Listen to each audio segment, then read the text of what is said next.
আসসালামু আলাইকুম।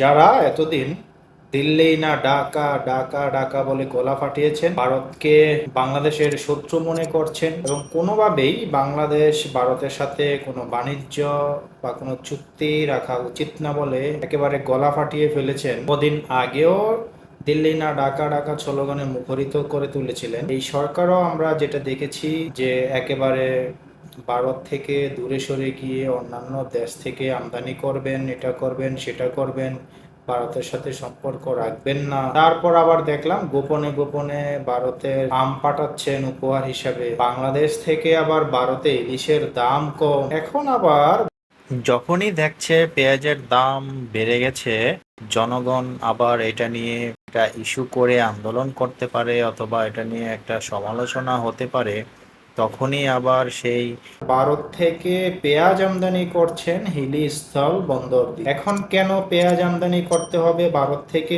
আপনাদের পেয়ারে পাকিস্তান থেকে আমদানি করেন, চীন থেকে আমদানি করেন, বা অন্য কোনো দেশ থেকে কেন আমদানি করছেন? আমরা সবাই জানি সব সময় প্রতিবেশী দেশ থেকে কোনো কিছু আমদানি করলে সেটা অন্ততপক্ষে খরচ কম পড়ে, দেশের মানুষ 2 টাকা কমে পায়, এতে দেশের মানুষের বিশেষ করে নিম্ন আয়ের মানুষগুলো উপকৃত হয়। তাই সাধারণত প্রতিবেশীর কাছ থেকে মানে যত সম্ভব কম কাছ থেকে কোনো কিছু আমদানি করা যায় সেটাই মঙ্গলজনক হয়। আর আমরা সবাই জানি যে অন্যান্য দেশের পেঁয়াজ বাংলাদেশের স্বাদের পেঁয়াজের মতো না, মোটামুটি ইন্ডিয়ান পেঁয়াজ আর বাংলাদেশের পেঁয়াজের স্বাদ কাছাকাছি। তাই ভারত থেকে আমরা আমদানি আগেও করে থাকি, এখনো করছি।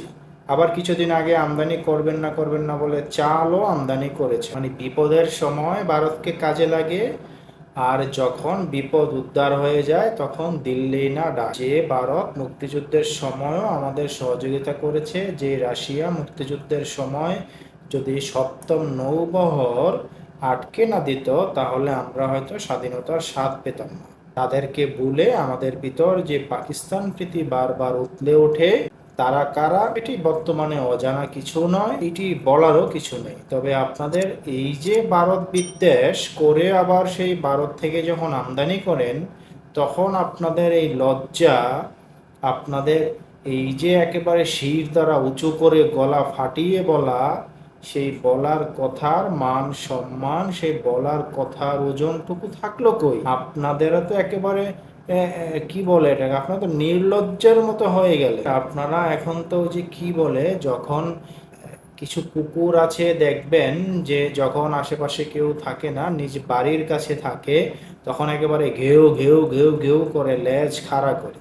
তো যখনই ওই আরো একটু সামনে বা ওই নিজ এলাকা থেকে তার বাসা থেকে একটু দূরে যায় আর একটা কুকুর তাকে দেখে ঘেউ ঘেউ করে ওঠে, মানে তার কুকুরকে দেখে তখন একেবারে লেজটা নিচু করে মাথার নিচ দিয়ে করে চলে আসে। আপনাদের অবস্থা তো সেই অবস্থা হয়ে যাচ্ছে। আমরা তো ভেবেছিলাম আপনাদের যে হাক ডাক, যে হুঙ্কার, একেবারে আমরা মনে হয় 7 রাজ্য দখল করেই ফেলবো, ভারত থেকে কিছু আনতে হবে না, আমরা একবারে স্বয়ংসম্পূর্ণ। কিন্তু না, তা তো দেখছি না। দেখছি আপনাদের এই সবই ফাঁকা মাঠের বুলি। আপনারা এই ফাঁকা মাঠের বুলি এতদিন ছড়িয়েছেন মানুষকে বোকা বানানোর জন্য। এই প্রশ্নটা রেখে গেলাম আপনাদের কাছে। ধন্যবাদ সবাইকে। আল্লাহ হাফেজ।